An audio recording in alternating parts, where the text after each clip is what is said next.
Hi, I'm Maureen Hallahan, President and CEO of the Orange County Partnership. And I'm John D'Ambrosio, President of the Orange County Chamber of Commerce. And we're here today to offer you just an overview of the consolidated funding application process that's going to be taking place here in New York State and in Orange County very soon. This is a service to you by both the Orange County Partnership and the Orange County Chamber of Commerce. This program runs about an hour. Click on the link and watch the seminar that was held. John hosted the seminar today here at the Orange County Chamber of Commerce, and it was very well attended, but please make sure, for those of you who know colleagues or professional people that did not make the seminar, make sure that they know that this exists online and they can get all the information that they need from this. Ultimately, this is a real service for the business community. Thanks so much for viewing. Thank you. At the end of the day, it's about making money. I never apologize for that because for those of you who do make a profit, you do create jobs, and that's what it's all about. Everything starts with a job. The governor had some interesting plans to transform the model of economic development in the state of New York, and this is part of that. The consolidated funding application has been created. It's going to streamline the process. Orange County in the second round was very, very well rewarded, I'll say, from the state of New York. A number of our projects were funded and the second time around. And we hope that that will continue. How many regions are there across the state that this 10. is? 10 regions. Okay, and we did really well. While I represent the Orange County Chamber, we do have a couple of other partners in this and in the room. Joe Chaika, did I pronounce that right? Joe Chaika, who's the Vice President of Pattern for Progress, is here, as well as our good friend Maureen Hallahan from the Orange County Partnership over in pink is here. There are some other people, and at the risk of, because I don't know all of you, I saw Tom Kleiner in here from the Department of Labor. He's here. Rich Herbeck, the city manager in Newburgh, is here. Brendan Coyne from Cornwall-on-Hudson, and Kyle Roddy from Goshen. Did I miss anybody? Okay. This is about helping you develop more capacity to do some things that you otherwise might not be able to do. Those of you who are in here now, you should spread the word about this to your clients, your friends, your neighbors who are also in business. You didn't come here to hear me speak. The person you came to hear speak is Amy Vargas, who's the Regional Director of Empire State Development. I'm going to hand it over to Amy right now, and the show is yours, Amy. Thank you. Thank you very much for all that you do for us. So first, thanks to John, because John and Carol, I have to say, who is like, you know, the woman behind the man, but I'll leave them to that. One of them. Okay, there you go. But they've always been so gracious to us in terms of just giving us the opportunity to be here, to be in front of you, giving us the space and the food, so thank you for everything. And also thank you to Maureen and Jonathan Drapkin, who's the head of Pattern for Progress, who couldn't be here today. But both of them are regional council members, and quite frankly, we wouldn't be able to do the work that we do without them. John mentioned Joe and Tom. Joe is volunteering to do this, and we go through all 7 counties that we represent, from Sullivan down to Westchester on both sides of the river. And quite frankly, somebody should give him at least a brownie at the end of this, because we've been doing this now for a couple of days, and we're wrapping up at the end of next week, and he's done a great job. And Tom, obviously, not just the DOL rep for the governor, but also the Deputy Executive Director of the Regional Council, and quite frankly, we wouldn't have the opportunity to do much of what we do without him either. So thank you to both of them. We have a lot of information to give you today. We're going to try to make it as clear as possible, and I'm going to try to speak as quickly as possible, because what I'd like to do is get as many questions from you as we can, so that you have the opportunity to learn. I think that's probably the best way for all of us to learn together. So today we're going to talk about, obviously, the Regional Economic Development Councils. They were created in 2011 by Governor Cuomo. There are 10 regional economic development councils throughout the state of New York. We are here obviously in the Mid-Hudson region. The Mid-Hudson, once again, represents 7 different counties from Sullivan to Westchester. And I can assure you that the one thing that that means is that there is a really a diversity in terms of not just the people that we represent, but the needs of the specific communities that we represent on the regional council. The purpose of the council was to identify regional priorities and therefore regional strategies that the council felt would promote positive economic development in the region, and also to create a project pipeline within the region. And so what we were doing in August of 2011 was basically creating a strategic plan, identifying what the needs were of the community, and at the same time identifying projects that would ultimately advance that plan. At the same time that the regional council's process was being kicked off, so was the consolidated funding application. It had been, prior to Governor Cuomo taking office, that if you were a project sponsor and you wanted to get funding from DEC or Empire State Development or DOL or the Department of State, that you had to go to each individual one of those agencies and make an application for that pot of money. And you did it regardless of the fact that you only had one project that you wanted to get funding for.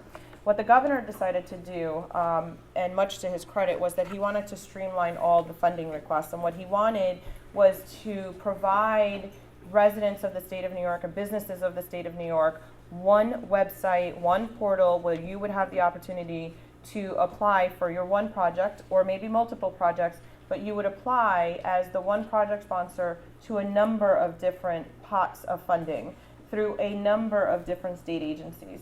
And so in 2011, we had a pot of about $1 billion. That $1 billion was made up of about 12 to 14 different state agencies, 20 some odd different pots of funding. In 2012, we had, something in the neighborhood of $750 to $780 million. Again, about a dozen different state agencies participating and about 24 different funding pots through those state agencies that were available to different project sponsors. The whole point was to give everybody a single application so it would make it easier for the project sponsor. I want to go through what we did in 2011 and 2012 and tell you what the deliverables are in 2013, because I think it's important for you to understand not just all of this funding mechanisms, but also the process that's taking place as we're moving towards the funding, because even though they are on parallel tracks, they're very much connected to one another, and there are corollaries there that you all need to understand as well. So in 2011, we kicked off our regional council process in August 8th to be precise. I started in this position on August 1st, and I often tease that when I took this job, I didn't realize that I was going to lay down and, like Dorothy, the room would start spinning and I'd, end up in the, at Oz. Luckily, Oz is beautiful and wonderful, so there you go. So we started on August 8th, and the idea was that we were going to compete against all 10 or all 9 other regions by putting together a strategic plan. And that plan was going to identify what strategies we would undertake in order to overcome obstacles or take, advantage of opportunities that we found within the region, again, to promote positive economic development in the region, but also to create jobs. The strength of what we did was truly that we captured the diversity of the region, and that's really what you see in this model. I know that it's a little bit hard to read, but the interior of the model is basically those industry bases that we thought would create the most jobs in the region. So the red circles, if you look at them closely, contain information technology, biotech and the life sciences, and advanced manufacturing. The purple circles that you see in the model were the identification of industries that were already established in the region and that we wanted to further assist, whether by incentives or looking at inhibitors that we would be able to deal with but we wanted to make sure that we retain and that we grew those businesses. Particularly important for Orange County, and I know Maureen is a staunch advocate of this, is the distribution industry, because you're at such a crossroads in terms of the transportation sectors that you have here. So the purple circles included transportation or distribution, financial and professional services. It had included at that time, and I'll explain to you what happened in 2012, included at that time healthcare, and then it also included what we call just the food and beverage industry. The green circles related back to the natural resources. Not only did we think that we had to really promote the quality of life that we had here, because quite frankly, most of us that live in the Hudson Valley, you know, me being a transplant from Queens, the reason a lot of times that you come up here, right, is the quality of life that you get here that's unsurpassed, I think, throughout the state of New York. And so we looked at the natural resources in terms of quality of life, but we also looked at it as identifying those areas and those industries that were based on our natural assets that ultimately could produce jobs. So for example, tourism was a key component of the green circle, as was the agricultural businesses that were developing and we wanted to retain here in the Hudson Valley. In this circle, you'll also see a blue circle here, and that at that time was how do we foster new industries and new businesses that aren't necessarily already here, that aren't necessarily in clusters in the region. Everything else that you see on the exterior there around the first satellite were those foundational items that we felt were important, that needed to be addressed within the region, and that ultimately would help to grow many of those industries. So that included items like assisting small businesses, assisting MWBEs, providing housing, looking at how do we stop youth flight. So you can see that, in terms of diversity, you had everything, including the kitchen sink in the kitchen sink, right? In the strategic plan. That was great. The one problem with it was that it lacked focus. And so it was difficult to say, okay, where are you really headed, and what is it that the council's work was going to do? And the second issue that we had in that year when we created the strategic plan is that we didn't really have as many projects identified as we thought we would, given that would ultimately take this plan and drive it towards implementation. And that was a critical missing link, if you will, between trying to find those projects that advanced the plan and the plan that we had in place, despite the fact that we were able to capture so much. Remember, the reason why we created the strategic plan was because we were competing. We were competing for a pot of funding. And where we were competing for that pot of funding was within the regional councils or the consolidated funding application. Overall, I think 2011 was a real success for the region. Over 300 different consolidated funding applications were received by our office, and our office is tasked with administering this program for the governor in our region. We also identified 3 priority projects: the Maris Cloud Computing Project, the iBio Incubator, which is basically a biotech incubator, and the Center for Discovery's Autism Assessment Center up in Sullivan County. In the end, $67 million came to the region for 61 different projects across the smorgasbord of alphabet soup of departments. Whether it was DC, DOL, ESD, all of these different departments, we were able to garner 61 projects and $67 million. Only one of the priority projects was funded at that time, and that was the iBio Incubator. 2012, probably the biggest priority that we had as a regional council was to reorganize our plan. And so rather than have multiple, circles with, satellites around them, etc., we decided as a council that we wanted to identify 4 primary areas that we would really look at and focus on, and that would ultimately help to drive job creation. The first was investing in technologies. Again, we felt that it was important to look at the biotechs, to look at the life sciences, IT, and manufacturing. We took healthcare out of the established business area, because healthcare, if you look at the data, is probably the #1 job creator in the region. And so we brought that into the red circle, if you will, into the investment or the idea that we wanted to invest in those technology-based industries.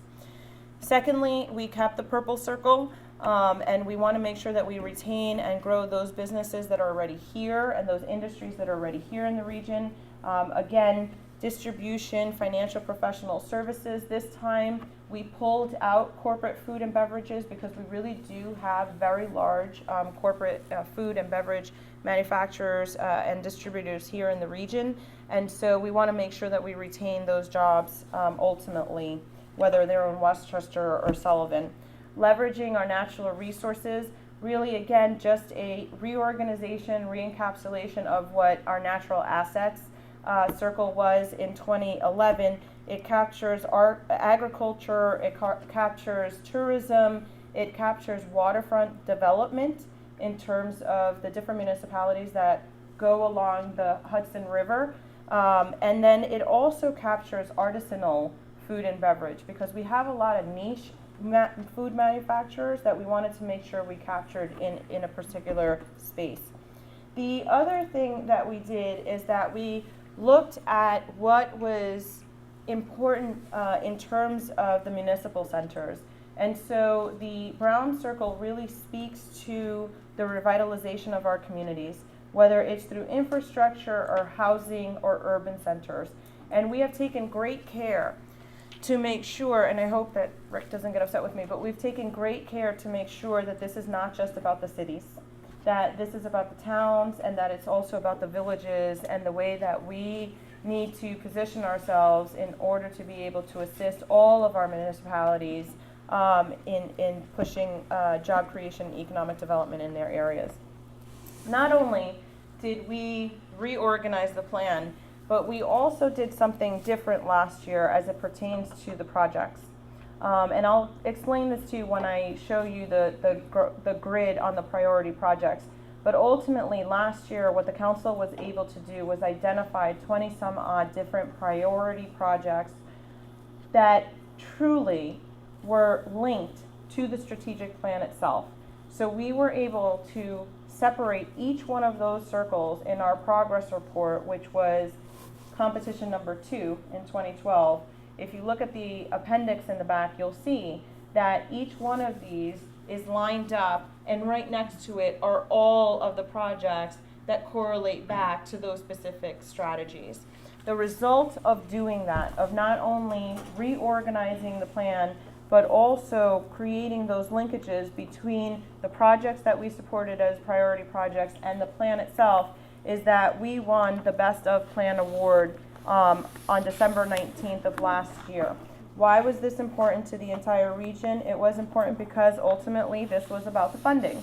And the Regional Council for the Mid-Hudson, you can see, brought in $92.8 million in the total award that was awarded to it as one of the best of in the state of New York. That meant that about 84 different projects were funded through this Regional Council process. We were second in our class, and just so that you understand what happened in terms of the competition last year, the first 4 won in 2011. And so the fairest way to have them compete was for them to compete against one another. And then everybody else that didn't compete, competed against one another. And so Central New York and North Country are 2-time winners. And then Southern Tier, the Finger Lakes, and the Mid-Hudson were just 2012 winners in terms of the Best of Plan. But overall, I have to say that we were second in terms of the funding in our category, and we were third overall in terms of the amount of money that we were able to bring to the region from throughout the state of New York. A breakdown by county so that you have a sense of, how many applications we received. In Orange County, we received about 30 some odd applications. About a dozen of those, or about a third of them, were awarded for a total amount of $22 million. You represented over 20% of the actual CFA award in 2012. The priority projects, and how does this all relate back to the CFA and the Regional Council? When the Regional Council has its competition, it's creating a document. And so last year, the document was the progress report. The first year was the strategic plan.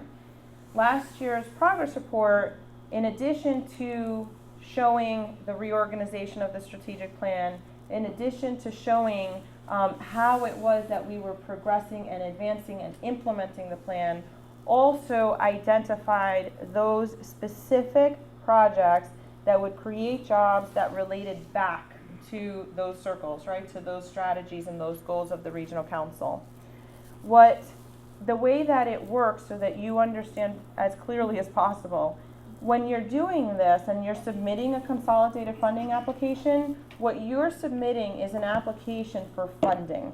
So you're submitting for your one project an application through the regional council website that says, I would like to get funding from one of the various different agencies, whether it's Environmental Facilities Corp., whether it's Department of Environmental Conservation, whether it's Empire State Development, Labor, the Department of Transportation, whichever one of those funding agencies it is. You're basically saying, please give us funding. At the same time that that's happening, the regional council also puts out what we call a call for priority projects. And what's the difference?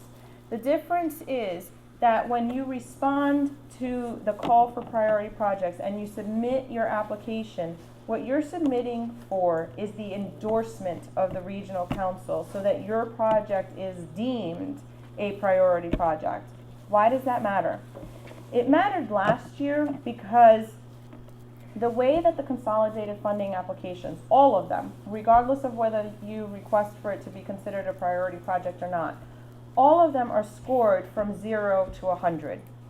20% of that scoring, so 20 points, are reserved for the regional council. 80% of those points are provided and reserved for the different agencies to make their assessments on the technical merit of a particular project. If you are named, once you make an application to the regional council for priority project status, if you are named a priority project, if the rules stay the same from last year to this year, you automatically get the 20%. And so you can tell that in the actual awarding of funding, you have the endorsement of the council as high as you can possibly get it if you're named a priority project. It's an automatic. And now you're just hoping that the agency gives you the highest amount in terms of the 80% that's left. The other reason why it's significant in terms of the priority project endorsement is because remember I said that the reason why we put in a strategic plan, the reason why we did the progress report was because ultimately we were competing for a pot of funding. When a council wins that pot of funding, it is the priority projects that get funded through the pot that you win. And so not only do you get the 20%, but if we win, then those are the projects that are the first to get funded in the entire process. Now remember, the CFA is a total pot of funding. Last year it was, I think it was $750 or $780 million. Only $220 million in that total $750 million pot was reserved for the regional council. And I'll explain to you how the money is broken down and where the pots of money are. But the rest of it, so whatever is left of the, I guess $500,000 or so that's left from the entire CFA process is really, divided amongst all of the different agencies, and it really just depends on what the program is, what the agency is that, ultimately you could potentially get funding for. Okay. Moving on to 2013 and looking ahead. This year, unlike the last 2 years, the regional council actually has 3 deliverables, not 1. So the first deliverable is what we call the Innovation Hotspot. The Innovation Hotspot is going to be the designation of 10 high-tech innovation incubators that are industry-based and that are affiliated with an institution of higher learning. So each regional council is going to designate one incubator that will team up with a school and ultimately will develop a plan for job creation utilizing that incubator. There will be 2 years worth of competition for this. 5 hotspots will be announced and awarded in 2013, and then 5 hotspots will be awarded in 2014. The significance of being designated a hotspot is that ultimately that the businesses contained within that incubator will be deemed business and sales tax free. So they're going to be in tax-free zones, if you will. In addition, we have the ability to compete for, at the start of the program, $1.5 million in operating expenses, up to about $5 million when the program is fully executed. That's significant because normally Empire State Development has funding for capital projects rather than for operating dollars. So here we have the opportunity to really do something that's exciting and something that's somewhat unique to what we normally do at ESD. The second thing we're going to do is what we traditionally do for the regional council competition and the regional council process, and that is engage in in some sort of competition. I tell my regional council members all the time that my favorite word for them is evolving. And truly, this process is evolving. We don't yet know what the competition is going to look like. What we do know is that this process has awarded over $1.5 billion throughout the state of New York for job creation, and it's leveraged close to $5 billion in total project investment. This year's budget contained, once again, $220 million. That's set aside, if you will, for the regional council process and the competition that ultimately will ensue. How is that money broken out? It's broken out the same way that it was broken out last year. $150 million in capital grant dollars and $70 million in Excelsior Jobs tax credits. And I just want to talk about those two specific programs because they really are the signature programs at Empire State Development. So the Regional Council Capital Fund is a grant opportunity that is provided through the Regional Council.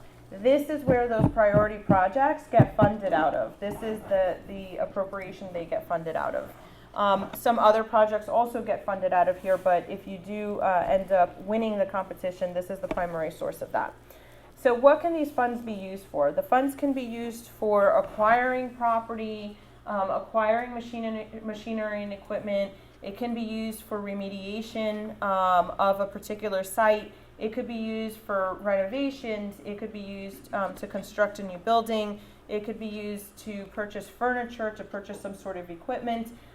Yes, it could be used for soft costs, not operating expenses, but for soft costs up to 25%. And it can be used for planning and feasibility dollars, although I personally would caveat that by saying that you want to make sure that if you are going to submit for a planning and feasibility study, that you do so in a manner that ultimately creates a very clear nexus to a capital program. Because ultimately what happened last year was that those projects or those plans that were connected to a very specific capital project did really well in the scoring, and those that didn't do so well. So you want to be mindful of that. A couple of things you also want to take note of with regards to the capital fund. One, there is a 20% cap on what we're able to provide. So whatever your total project cost is, $10,000, $10 million, $100 million, you wouldn't be able to ask for more than 20% of your total project cost. I would also just say to you this. Last year, the entire competition pot was $25 million. And so regardless of whether or not your project fits the mold, so it's 20%, right? Whatever the 500 million, and it ends up being 20 million, odds are that's probably a really large ask if the whole total pot of funding available is 25. So just think about that as you're starting to put your applications together. The other thing, just one more thing that you want to keep in mind that as you're filling out your applications, there is a 10% owner equity infusion that's required. And that is post-contract. When you submit your consolidated funding application, you're simply submitting an application for funding. It gets considered, you get a score. If you get an award, there's still a contract that we would need to enter into with the state of New York. The 10% owner equity requirement and that infusion of investment is post-contract. So post-award, post-documents being executed. Anything that is expended prior to is not considered as part of that 10% owner equity. And it's very important because we've had this issue a lot, particularly in this round, as we're moving towards completing all of our contracts with our awardees for 2011. The Excelsior Jobs Tax Credit is our next signature program, if you will. There are 2 tracks that you can go through to be able to get funding. Before we even get to figure out which track you're in, we do a couple of very, very simple things. This is what we call an as-of-right program, meaning that if I'm able to check off these couple of boxes, then theoretically you have the right to obtain some of these, or the ability to obtain some of the funding through the tax credit program. The Excelsior Tax Credit Program requires that we look at targeted industries. So in order to take advantage of this program, you need to either be in manufacturing, software development, agriculture, or agribusiness, distribution, back office, or research and development. Those are our targeted industries generally. If you are within one of those targeted industries, then the next thing we look at is how many jobs are you creating? Not bringing from one area of the state of New York to another area of the state of New York, but truly how many jobs are being created. So if you're in manufacturing, for example, there has to be a net new job creation of 25. If you're in distribution or back office, there's a net new job creation of 150, agribusiness is 10, so is R&D, and so is software development.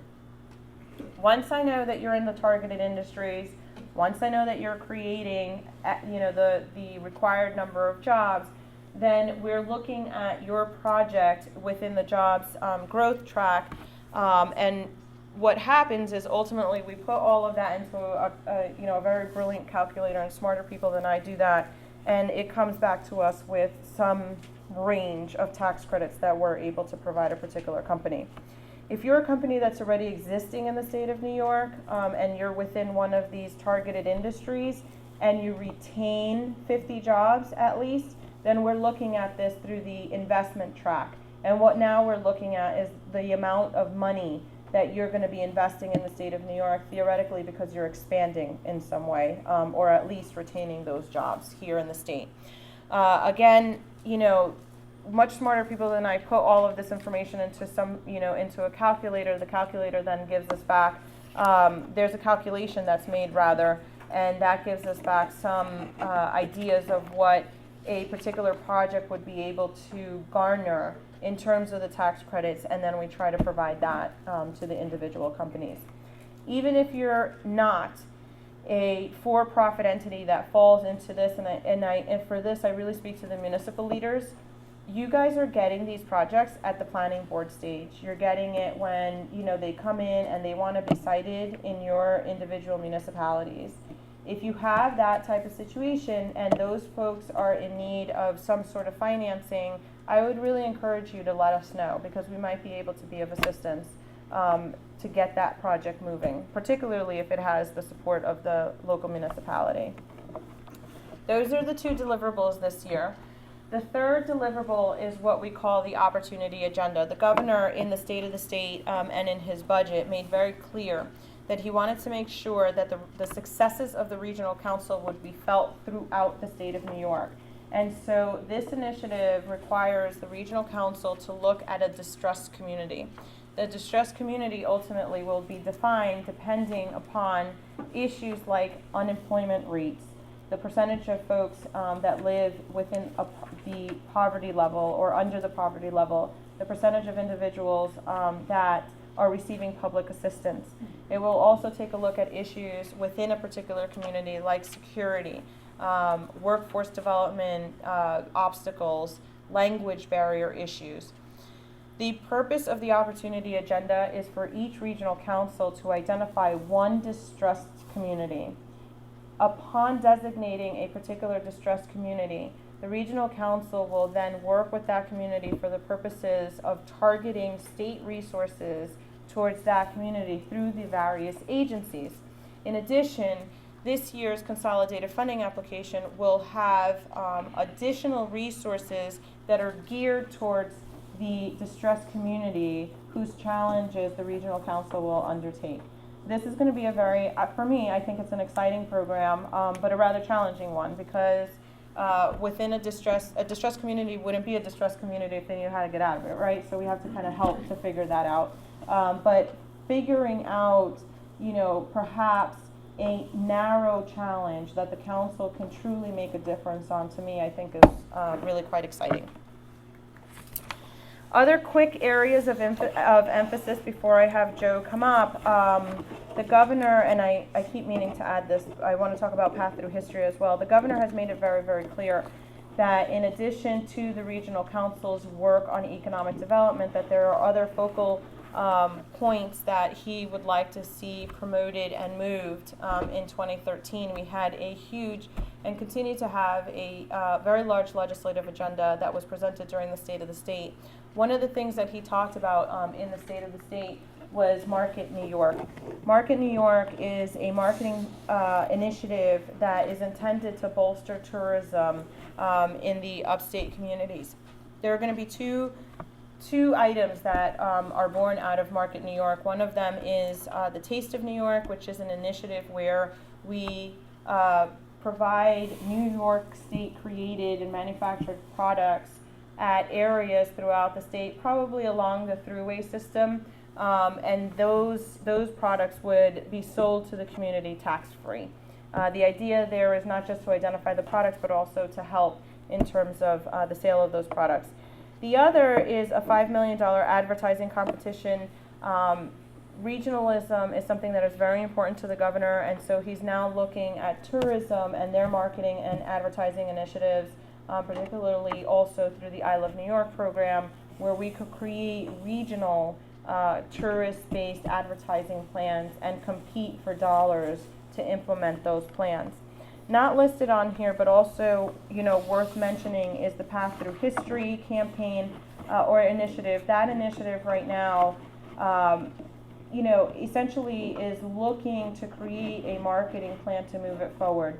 The initiative itself identifies historical assets.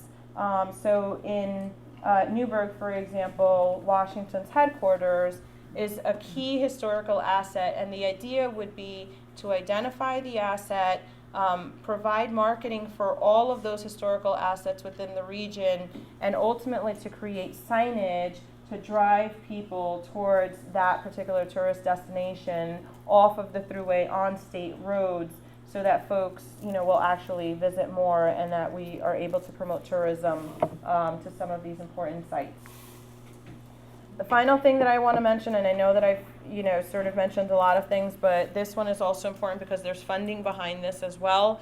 The sustainability plan of the Mid-Hudson region is something that Orange County Planning Commissioner Dave Church has worked incredibly hard on and has done a great job, along with Thomas Madden from the town of Greenburgh in Westchester.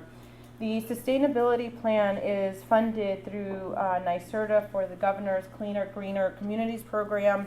The idea here was to reduce greenhouse gases, and so within the Hudson Valley, the report looked at a number of issues, but particularly I think at land use issues within the Hudson Valley and transportation issues, and how we would be able to look at land use in terms of sustainability and promoting economic development. So phase one, which is not quite done yet, because the plan for the Hudson Valley, although been touted as a model for the state, as once again, I think they're still in the approval processes, and the council will be endorsing it shortly. But phase two, which you should be aware of, is that in the consolidated funding application, one of the pots of funding that's going to be available through NYSERDA is implementation dollars for the sustainability program. It's $90 million over 3 years, and the idea here is to do much of what we did on the regional council plan, and that is look at the sustainability plan, look at the goals and the targets of the sustainability plan, and identifying those projects that ultimately drive and advance the sustainability plan. just so that you know, we've worked very closely with Dave and with Thomas in terms of making sure that the regional council's plan and the Mid-Hudson sustainability plan are aligned. And so when you read their plan, you will see multiple references back to the strategic plan of the regional council. Okay, so now I am going to introduce Joe. Joe really does deserve a brownie at least, or maybe a drink, for just, you know, participating in this. He is by far one of the best grant writers that we have in the Hudson Valley. He has provided Pattern the opportunity to really be able to take advantage of millions of dollars worth of grants, and he has been kind enough to take a look at the CFA process so that he's able to not just give you sort of the 30,000-foot overview that I did, but really give you some pointers as to how you should write your CFA and have them be award-winning. So thank you very much for your time, and without further ado, Joe Chica. Good afternoon, everybody. I know most of you in the room, but I see a couple of new faces.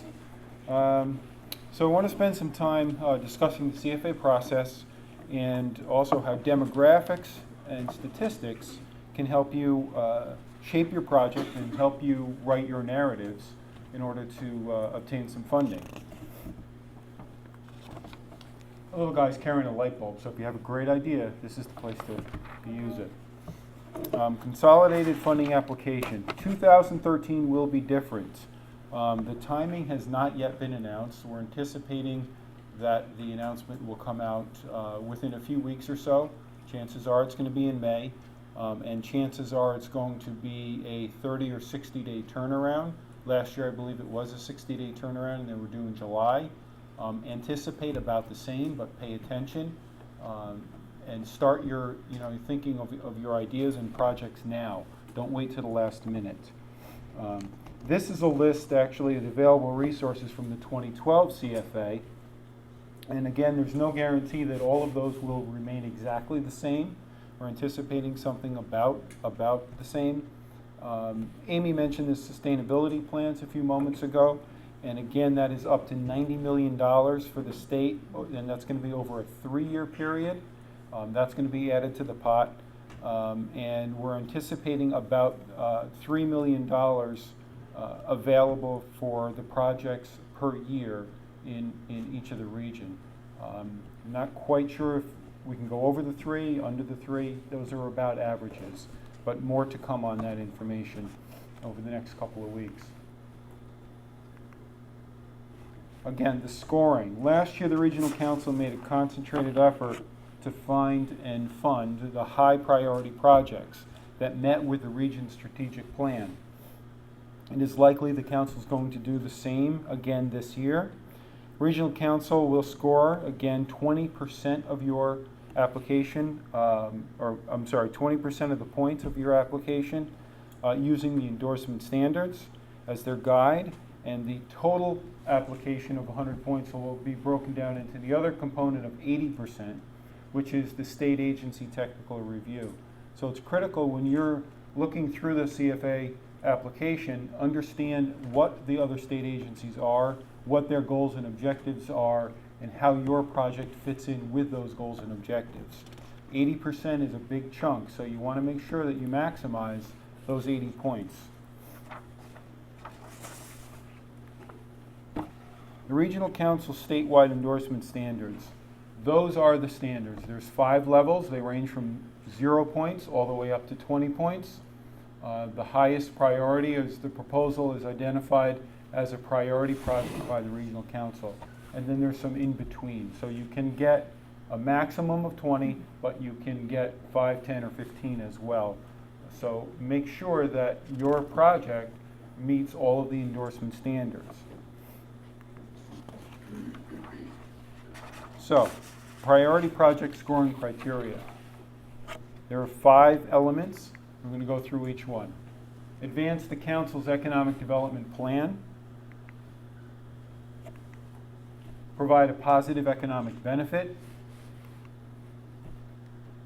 Projects are ready to go. Shovel ready. You don't want to look at a project, the state's not going to look at a project that says, you know, we're in the planning stage and we might want to, you know, do the project in 5 or 6 years. They want something that's ready to go, that's going to produce jobs and make an impact in the local economy. Number 4, provide potential for growth. And number 5, maximize the return on state investment by leveraging other funding. Again, this is gap financing. You know, we're talking about a 20% equity piece or 10% equity? 10% equity piece. So 10%'s got to be in, and the balance of the funds really need to be committed and identified. Your scoring points are going to be drastically impacted by that. So whatever you have available, make sure that you've got commitment letters in your package and in the application process itself. So last year during the CFA process, I don't know how many of you were here, I had gone through a grant writing workshop, and I provided you tips and resources. And what I've done this year is, I'm going to change it up a little bit. I don't want to repeat anything, but I've taken last year's presentation and I reduced it to 6 slides, and I'm going to have this available at the end. You can come up and take these. This year I'd like to go over a few new things. Last year we talked about where to start, whether to apply or not to apply, the 5 basic steps of application, and also what I call the baker's dozen and how to apply. The best source of information and strategies to put your application together. Last year I also suggested a few things about following the rules, and I'm just curious how many of you did follow those rules. Were you successful? And if you were not, did you get an exit interview? And if you didn't get an exit interview, you can still call the state agency that you applied to, call them and ask them for an exit interview, and they'll be glad to go through your application and see where your strengths were and where your weaknesses were. So if you're going to resubmit, go through that process and you can find out where you can make some improvements. So this year I want to concentrate on how to make your case strong and tell a compelling case for your narrative and your project. Demographics and statistics are critical in your application. Here are the top 10 resources for demographics and statistics that I've used over the past 23 years. And the first couple are really centers of data. Each of the Orange County Planning Department, for example, is a county data center. They have a lot of the census statistics, and they can help you with that. The Hudson Valley Regional Council also does the same. Cornell University, the census, the American Fact Finder, Stats America, those all provide census information. Department of Education, Department of Labor, and Department of Health, they all supply information about school enrollment, unemployment, and other vital statistics like birth and death rates, mortality rates, and things like that when you're talking about impact of a project or a program on health. County health rankings. The University of Wisconsin puts out every year through a foundation a county health ranking. In this region, Sullivan County actually, unfortunately, ranks 61 out of 62, only ahead of the Bronx.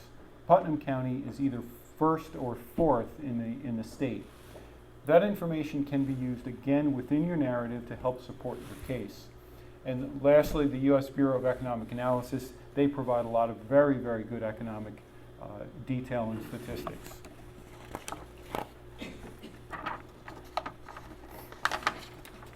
All right, so here are a few recommendations on putting your information together. Always use data in context of your project.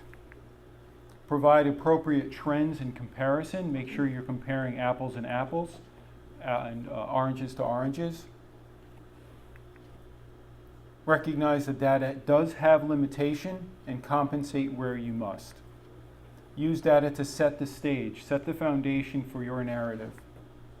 Make sure your narrative and data are in sync to support the goals and objectives of your project. The data must be used to support the identified problem. And do not provide extraneous data. Again, it makes the reader of your application probably a little bit annoyed because they're reading lots and lots of applications. So get to your point, get to it quickly. Use local assessments and reports and surveys if available. A lot of data comes down to the village and town level, county level, things like that. But if you need it to the neighborhood data, neighborhood level, you may have to go out and create your own survey. Sometimes the local planning department may have some information like that in their county plans, or your town may have some information in their town plans. So Orange County, you're all from here, but I wanted to show you a couple of quick facts about Orange County and go through some demographics and statistics that might make your case a little bit more supported. What? Whoa, hello.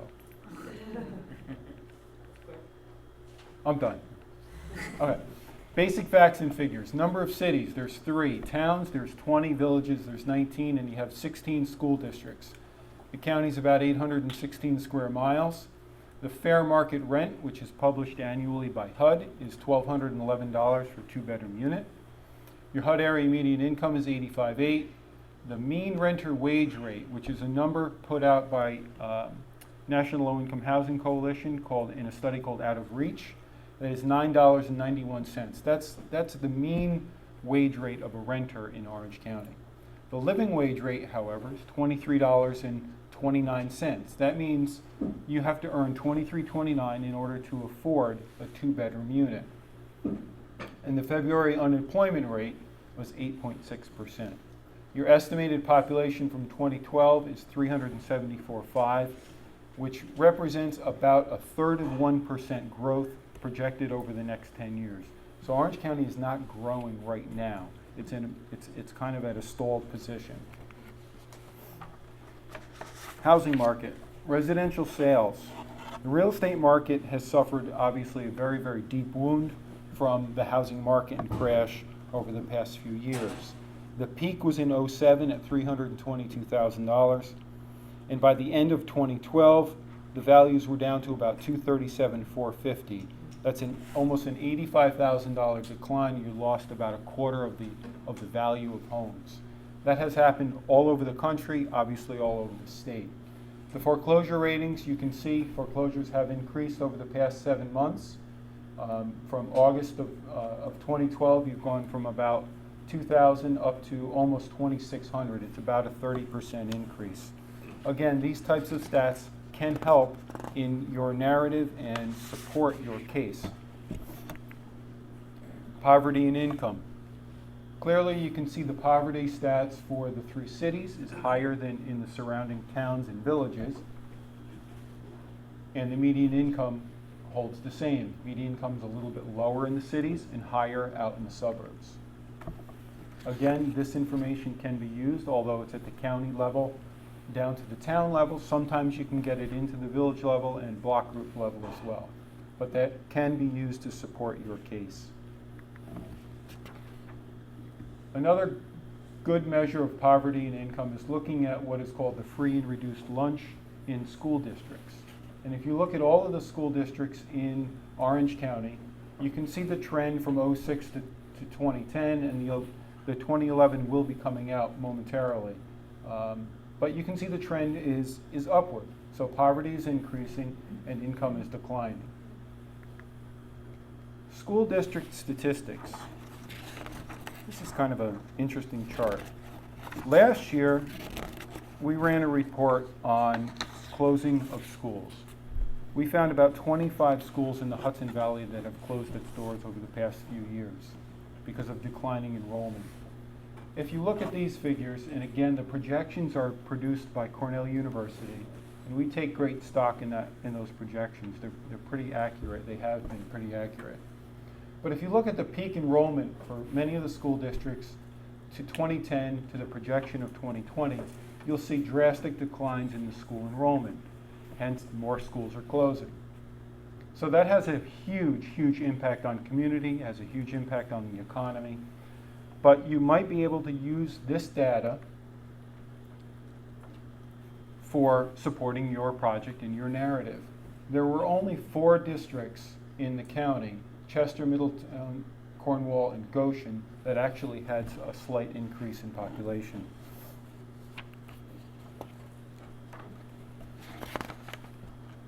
Population projections themselves.